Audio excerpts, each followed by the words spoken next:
오늘 말씀의 핵심은 나는 생명의 떡이라, 나는 생명의 떡이라 이렇게 말씀하시고 있는 걸 보게 됩니다. 요한복음의 제일 큰 특징은 제가 계속 여러분들에게 연속해서 말씀을 드리는 것처럼 3장, 4장, 5장, 6장 넘어가면서 보면 니고데모가 나와서 어떻게 하면 영생을 얻습니까? 물과 성령을 거듭나지 않으면 하나님 나라에 들어갈 수 없다 이렇게 이야기하면서 그걸로 끝이는 것이 아니라 그 뒤에 하나님이 세상을 이처럼 사랑하 독생자를 보냈으니 쭉 해서 거기에 대한 강화, 말씀이 따라 나오는 거예요. 하나의 사건과 말씀이 연결되어 있어요. 4장에도 수가성에 있는 사마리아 여인과 만나서 이 물을 달라고 대화하시면서 내가 주는 물을 먹는 자마다 그 배에서 영원히 사는 샘물이 되리라 이렇게 말씀하시며 그것은 끝이 아니라 그 뒤에 또 계속되는 강화의 말씀이 있는 것이고 5장에 와서 우리 지난 시간에 봤던 것처럼 베데스다 연못가에서 38년 된 병자를 고치시고 그것으로 끝나는 것이 아니라 거기에서 이제 하나님의 생명에 관한 이야기 또 하나님의 사역에 관한 이야기로 쭉 강화를 하고 있어요. 오늘 6장에서는 1장서부터 쭉 보면 거기에 이제 오병이의 기적의 이야기가 나오는 거예요. 보리떡 5개와 물고기 2마리로 5천 명을 먹이는 이야기. 이건 마태, 마가, 누가, 요한, 사복음서에서 다 나오는 이야기죠. 근데 마태, 마가, 누가복음의 특징은 그냥 사건만 있고 그것을 먹은 사람이 남자가 5천 명이나 되었더라. 먹고 남은 조각을 모았더니 12광주리가 되었다. 그런 얘기예요. 그리고 끝이에요.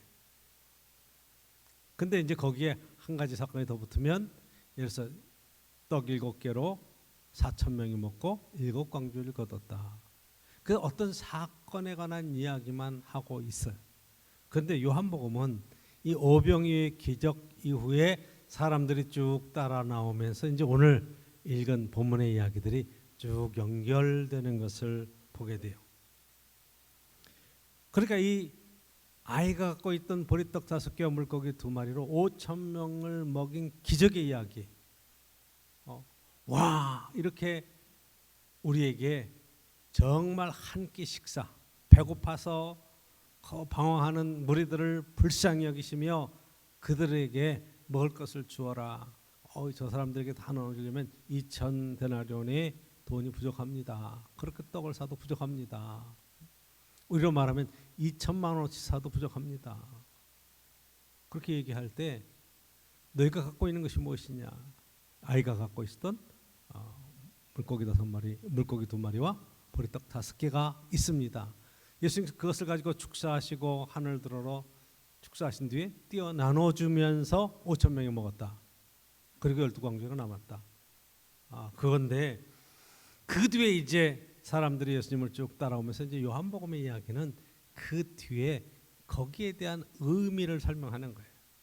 어떤 기적이 있고 사건이 있으면 그 사건으로 끝나는 것이 아니라 그것이 주는 의미를 이야기하는 거예요. 이 의미와 기적과 병고침과 귀신을 내어 쫓음과 하는 그런 어떤 사건에 대한 바른 이해가 우리에게 없으면 그래서 어쨌다는 거야. 한 끼 잘 먹었으면 끝인가? 이렇게 생각할 수 있어요. 제가 신앙생활 하면서 이렇게 열심히 기도할 때에는 지금도 뭐 마찬가지고 이렇게 육체의 연약함을 가지고 하나님 앞에 기도하고 그러는 분들이 계시죠.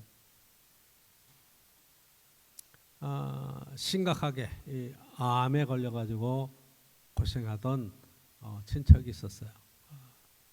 근데 이제 어머님 아버님이 가서 전도를 한 거예요. 기도해라. 기도원에 가자. 그래서 이제 이렇게 저렇게 인도를 받아서 저 포천에 있는 기도원에 가게 됐어요. 거기서 열심히 기도하고 그래서 그 안수받고 기도하는 가운데 병고침이 생겼어요. 나았어요. 얼마나 감사하겠어요. 기도해서 기적을 경험했어요. 그래서 집에 돌아왔어요. 그러다가 도저히 그냥 이렇게 있으면 안 될 것 같아서 이분이 다시 기도원에 가서 열심히 6개월 동안 봉사를 했어요. 열심히 내가 이렇게 은혜를 받고 큰 기적을 경험했는데 그냥 있어서는 안 되겠다. 그리고 열심히 6개월 봉사하다가 다시 집으로 돌아와서 교회를 다니고 열심히 신앙생활을 했으면 좋을 텐데 갑자기 어떤 생각을 했는가 하니 그동안 자기가 살아왔던 삶을 보니까 친구도 많고 그리고 술도 친구들과 얼싸 먹고 담배도 피고 했던 그런 생활을 다 한꺼번에 다 청산하고 회복되면 좋을 텐데 그게 좀 마음에 걸린 거예요. 그래서 주변에게 물어봤더니 뭐 교회를 다니나 성당을 다니나 똑같은 거 아니냐. 성당 다니면 술 먹어도 되고 담배 피워도 다 그렇다. 신부님도 담배 피운다 했더니 사람이 솔깃해가지고 성당을 간 거예요. 그 큰 일을 잊고도 그러면서 친구들과 어울려서 다시 옛날 생활로 술 먹고 담배 먹고 그러면서 자기는 그래도 예수 믿는다. 그래도 교회를 다닌다. 성당 다닌다. 그러다가 1년이 안 돼서 재발이 돼버렸어요. 안타까운 일이죠. 그래서 다시 기도원에 가서 막 부르짖고 애를 썼는데 결국 회복되지 못하고 돌아가셨어요. 그러면 우리가 기본적으로 기적을 경험했다. 하나님의 치유를 경험했다. 그 새로운 결단을 하고 새로운 인생을 내가 살겠다. 예수 그리스도를 만났다. 그런 것에 대한 해석에 관한 이야기죠. 그렇죠? 그게 과연 내 인생에 뭘 의미하는지 그리고 예수님을 만난 다음에 난 어떤 삶을 살아야 될지 이거에 대한 바른 안내와 바른 믿음과 바른 판단의 기준이 꺾이고 나니까 다시 세상으로 들어가서 다시 허랑방탕하게 살다가 그렇게 사망에 이르는 안타까운 상황을 만나게 됐어요.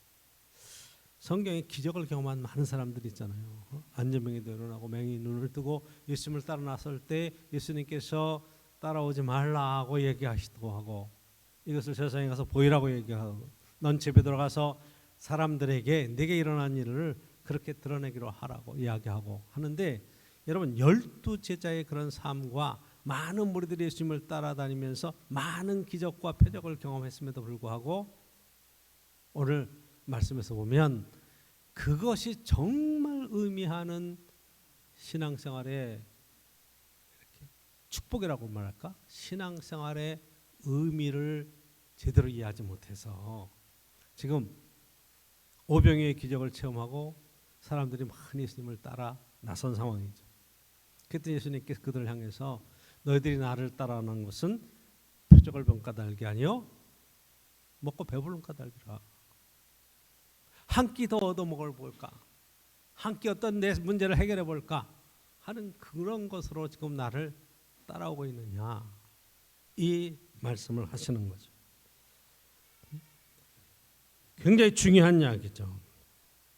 그러면서 썩을 양식을 위해서 일하지 말고 영원토록 있을 양식을 위해서 일을 해라.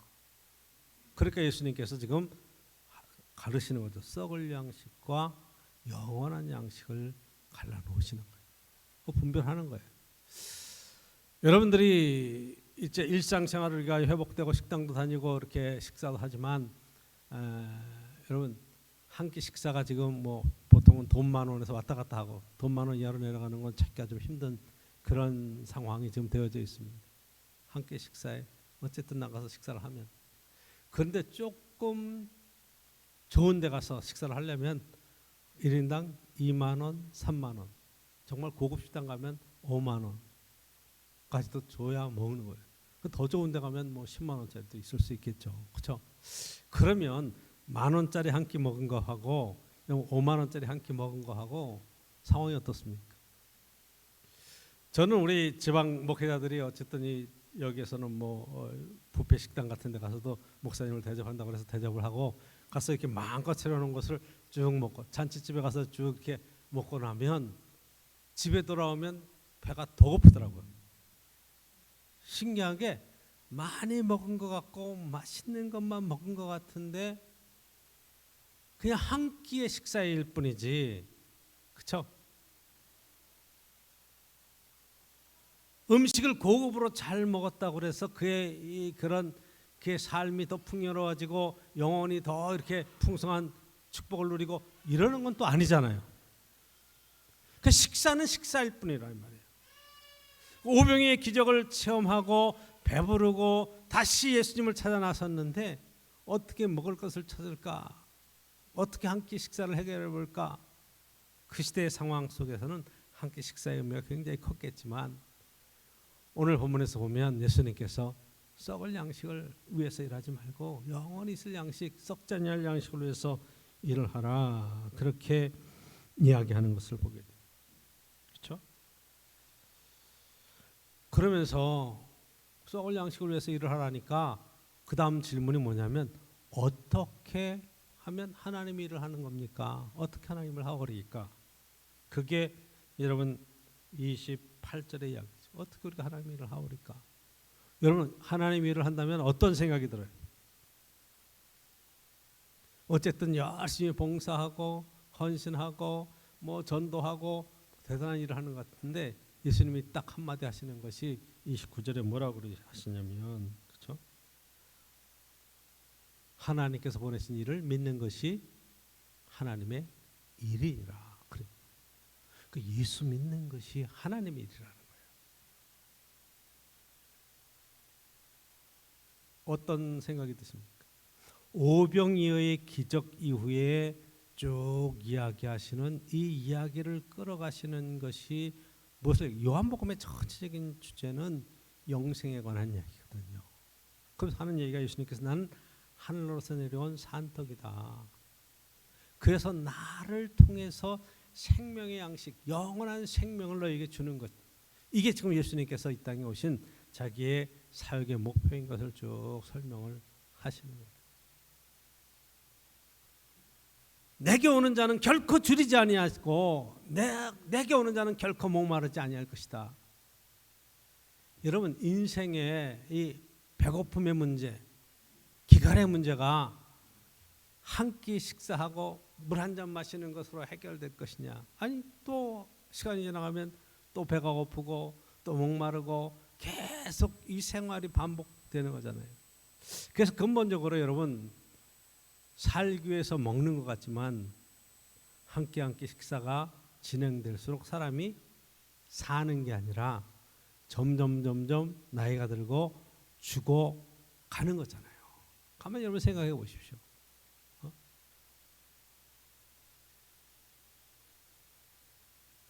많은 양을 먹어서 그가 정말 오래 살 수 있는 그런 생명의 양식을 삼는다면 얼마나 좋겠어요. 근데 이것은 결국 그렇게 갈 수밖에 없어요. 창세기에 보면 하나님께서 흙으로 사람을 지으시고 그리고 그의 생기를 부어서 살아있는 영으로 만들어 놓으셔서 생명이 됐어요. 그가 선악과를 먹고 범죄했을 때 하나님께서 뭐라고 하면 너는 흙에서 왔으니 흙으로 돌아갈지니라. 흙에서 나는 것을 먹고 흙으로 돌아갈지니라. 결국 이 땅에서 흙에서 나는 것을 먹고 인생을 살다가 흙으로 돌아갈 그것이 결정되는 거예요. 그러니까 저도 그렇고 여러분도 그렇고 뭐가 결정이 되는 거 아니? 이미 사망은 결정이 되어 있는 거예요. 그렇죠? 그동안에 사는 동안에 어떻게 살고 어떻게 오늘만 생명으로 연결되는 영생에 이르는 그 삶을 살아가느냐, 어떻게 의미 있고 정말 살아도 후회 없는 삶을 살아갈 수 있겠느냐, 이거에 대한 이야기를 지금 오병이의 기적에 의해서 말씀하시는 부분을 보게 됩니다. 여러분 이 영생에 관한 이야기, 영생이 뭐냐? 영생은 다른 게 아니에요. 요한복음에 보면 영생은 하나님을 아는 것, 하나님을 보내시는 일을 믿는 것이 하나님의 일이고, 영생은 주님과 함께 영원히 거할 수 있는 그 자리로 들어가는 것이 영생이라고 하는 것을 보게 됩니다. 그 아들을 보고 믿는 자마다 영생을 얻게 될 것이라. 오늘 말씀 속에서는 정확하게 이 이야기를 하는 거죠. 그렇죠? 그래서 여러분 39절 40절 말씀에 보면 그렇게 쓰고 있어요. 나를 보내신 이의 뜻은 내게 주신 자 중에 내가 하나도 잃어버리지 아니하고 마지막 날에 다시 살리는 이것이니라. 내 아버지의 뜻은 아들을 보고 믿는 자마다 영생을 얻는 이것이니 마지막 날에 내가 이를 다시 살리리라.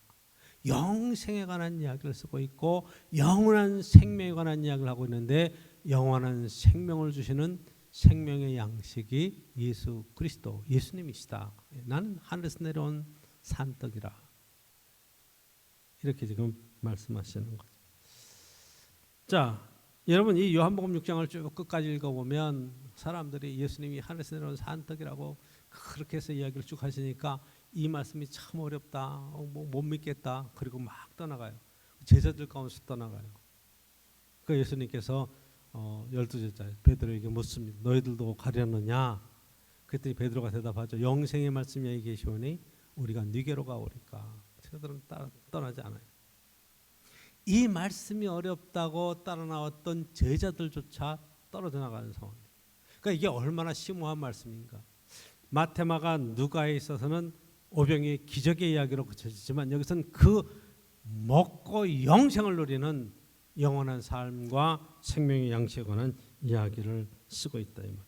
자, 그래서 오늘 본문에서 저와 여러분들이 꼭 봐야 될 것은 우리의 인생이 날마다 여러분 살아있는 기적을 경험하는 그런 삶을 사실은 살아가는 건데요. 그렇죠? 우리는 예수님이 병 고친 자를 병을 고쳐주셨다. 안진뱅이를 일으켜주셨다. 맹인의 눈을 뜨게 해주셨다. 와, 대단하다. 기적을 경험했구나. 그렇게 생각을 해요. 그렇죠? 근데 우리 지금 유장로님 매일 찬양하잖아요. 모든 것이 은혜, 은혜라. 내게 있는 것 모든 것들이 그냥 당연히 누리는 건 줄 알았더니 이것이 다 하나님의 은혜다. 그 말을 거꾸로 바꾸면 당연한 건 줄 알았더니 하나님의 기적이다. 여러분 병 안 걸리고 건강하게 사는 것이 기적이죠. 병 걸렸다 나았는 것이 기적이 아니라 그렇잖아요. 굉장히 중요하잖아요.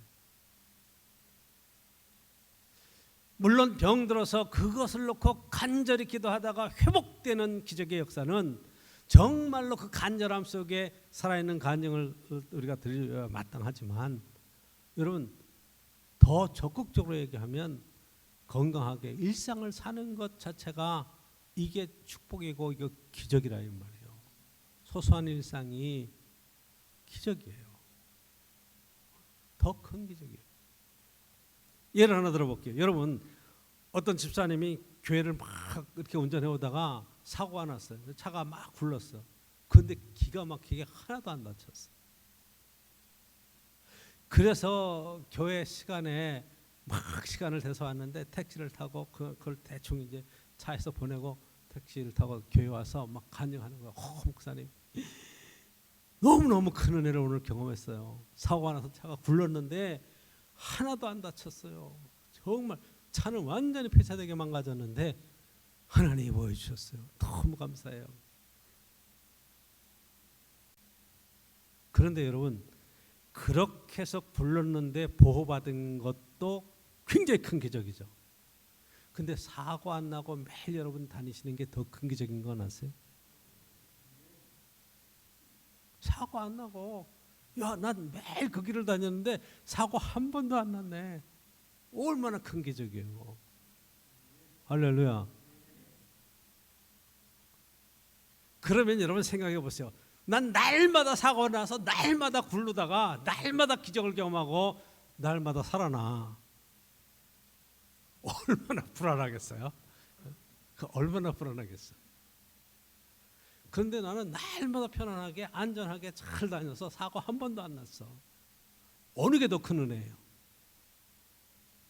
안 나는 게 더 큰 은혜인데 우린 그것 가지고 감동하거나 감격하거나 간증을 하질 않아.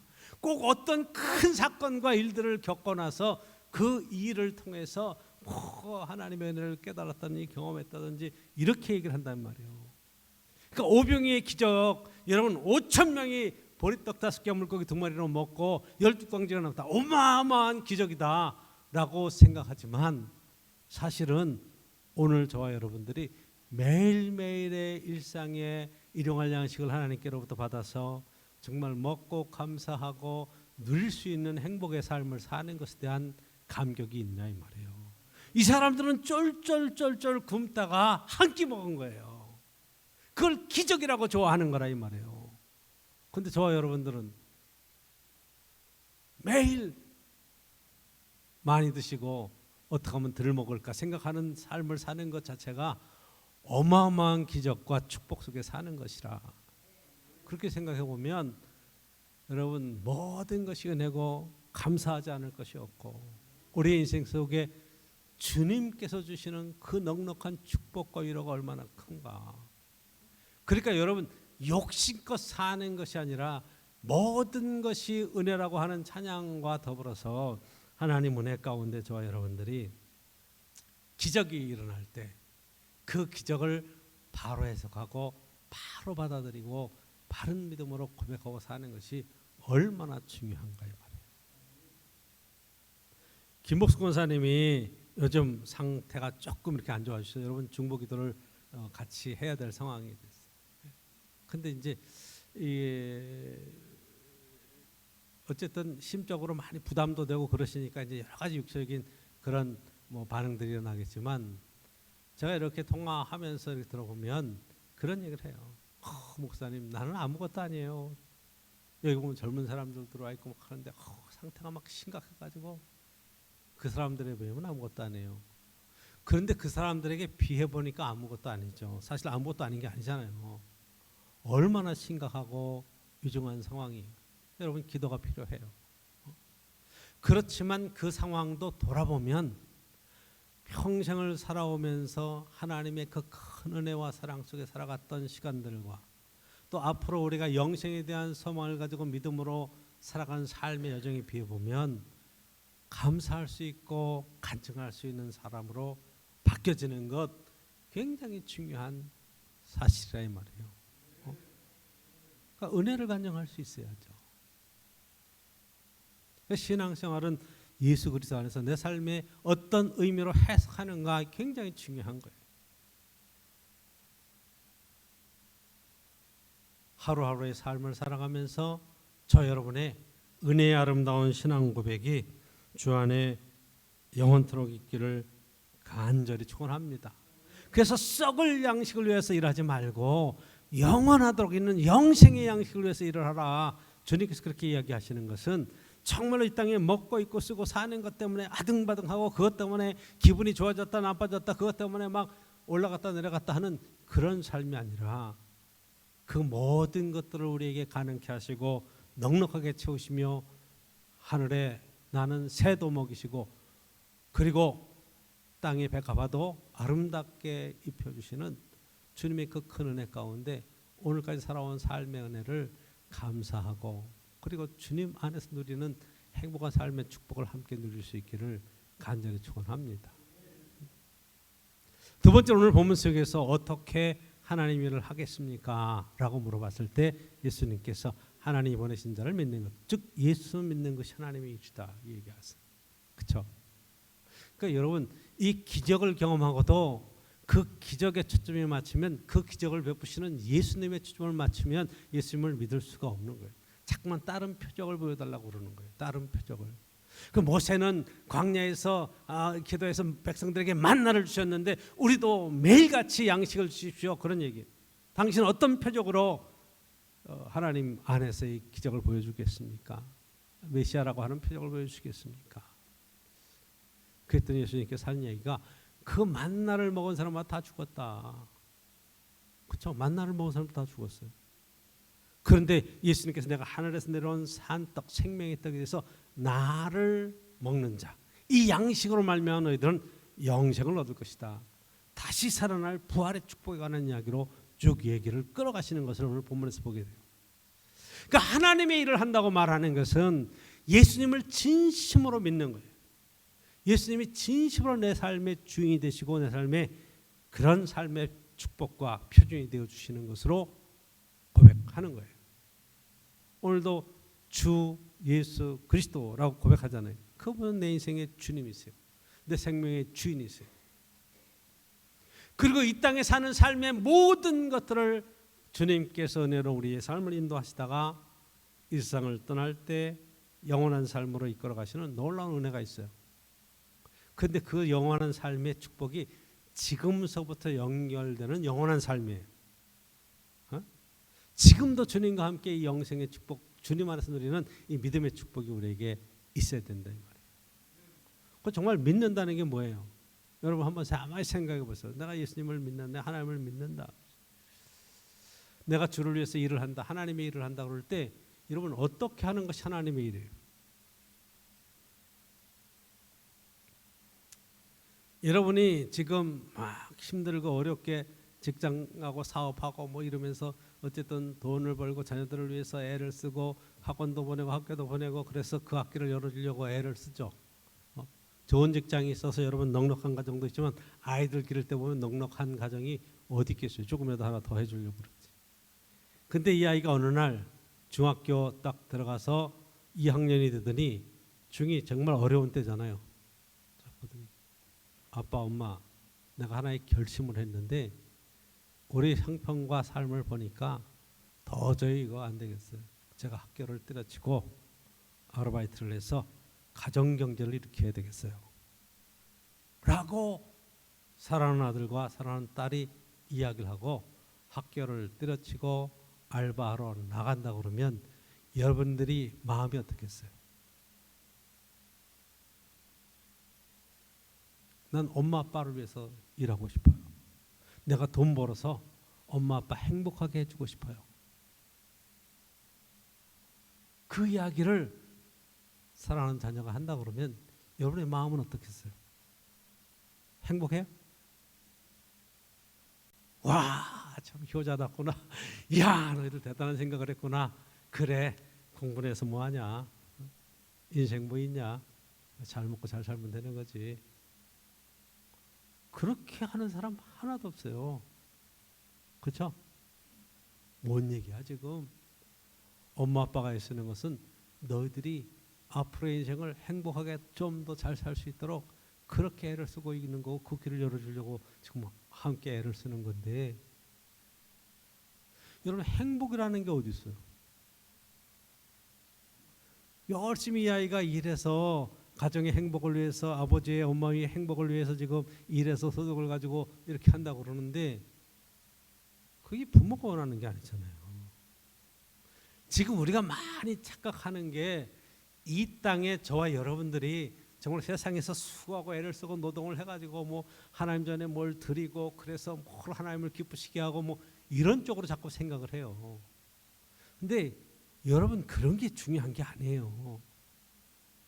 하나님이 정말 원하시는 관계를 회복하고 내게 맡겨진 일들을 얼마나 잘 사명으로 감당해 갈 수 있는가 여기에 초점이 사실 맞아야 돼. 신앙이 성장해가면서 그에게 맡는 그런 삶의 여정 속에 정말로 하나님과의 관계 속에서 행복한 삶을 살도록 요구하시는 하나님의 놀라우신 은혜가 그 가운데 들어 있는 거예요. 그렇죠? 그래서 여러분에게 다시 묻는 거예요. 여러분 정말 예수 믿고 교회를 다니면서 행복하십니까? 목사님 정말 행복합니다. 난 너무너무 행복해서 하나님 은혜에 감사할 뿐입니다. 이 고백이 있느냐 이 말이에요. 제가 예수 그리스도를 처음 믿는 순간에 교회를 다니는 순간이 아니에요. 교회를 다니고도 몇 년 지나서 어쨌든 예수 그리스도를 영접하고 정말 그 은혜를 경험하고 세상이 다 새롭게 보였던 그때 너무너무 행복했던 그런 마음이 목회를 하면서 인생 전체를 살아가면서 사실은 계속 이 행복함이 사실은 있습니다. 목회를 하면서 여러분을 만나고 함께 말씀을 나누고 은혜 가운데 살아가는 이 행복한 시간들의 축복이 있어요. 뭘 많이 해서가 아니라 그냥 그 자리에 있어서 행복하고 함께 살아가면서 행복하고 네가 내 아들이고 내 딸이기 때문에 행복하고 하나님께서 예수님께서 우리를 보시면서 그렇게 행복하다고 말씀하시는 그게 하나님의 일을 하는 거라 이 말이에요. 그러면 진심으로 우리가 최선을 다하겠죠. 내가 하고 싶은 대로 막 살지 않을 거 아니겠어요. 아무리 중이라고 그래도 그렇죠.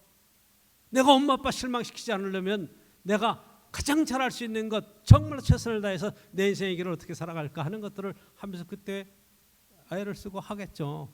그렇죠? 그리고 그 열심히 한 뒤에 결과에 대해서는 서로 위로하고 힘을 주고 용기를 주고 그래 됐어 최선을 다했으면 된 거야. 그러면서 원망하지 않고 불평하지 않고 정말 서로가 위로하면서 행복한 가정을 만들어갈 수 있겠죠. 할렐루야. 그렇죠? 부부 사이도 마찬가지잖아요. 그렇게 인생을 함께 살아가는 거죠. 그게 창세기에 보면 하나님께서 천지 만물을 만들어 놓으시고 맨 마지막에 남자 여자를 만드셔서 이 모든 것들을 다스리며 살 수 있는 복된 터전을 만드시고 에덴 동산을 만들어 주시고 그 안에서 뭐라 그래요? 생육하고 번성하고 다스리며 하나님과 함께 행복한 삶을 누리라고 주시는 거예요. 신앙생활은 행복, 인생은 행복한 거예요. 여러분 결코 하나님이 우리를 불행하게 만들어 놓지는 않으신다 이 말이에요. 신앙생활은 행복한 거예요. 예수님 말해서 행복한 거예요. 교회를 다니면서 난 불행해, 난 속상해 교회. 그럼 여러분 신앙생활 잘못하는 거고 교회 잘못 다니는 거예요. 정말로 귀한 것은 내가 하나님의 일이라고 하는 것을 어떤 외적으로 뭘 노동을 하고 뭘 헌신을 하고 물질로 뭐 시간을 들이고 몸을 들이고 뭐 이런 차원을 넘어서서 그리스도 안에서 참된 믿음, 하나님과 참된 관계를 회복하는 것 귀한 것이 없어요. 이단들이 제일 많이 유혹하는 게 바로 이 부분인데 하나님의 일을 해야지. 예배 시간에 그게 뭐야? 빨리 와야지. 뭐 이렇게 봉사해야지. 이렇게 헌신해야지. 이런 것을 우리를 몰아가는데 그거 안 하면 굉장히 죄책감 생기고 뭐 하는 것처럼 하지만 그게 참다운 행복이 되지 못하는 거예요. 짐이 되면 안 돼요. 정말로 내 안에 짐으로 다가온다면 이것이 기쁨과 감사함으로 바뀔 수 있도록 여러분들의 그런 신앙이 바뀌어지는 게 중요해요. 여러분 아버지 어머니가 여러분들의 인생에 짐이 된다면 그게 바른 관계 아니잖아요. 그렇죠? 남편이나 아내가 여러분들에게 짐이 된다면 그건 심각하게 문제가 되는 거 아니겠어요? 그 진짜 사랑하고 진짜 회복될 관계인가를 한번 봐야 되잖아요.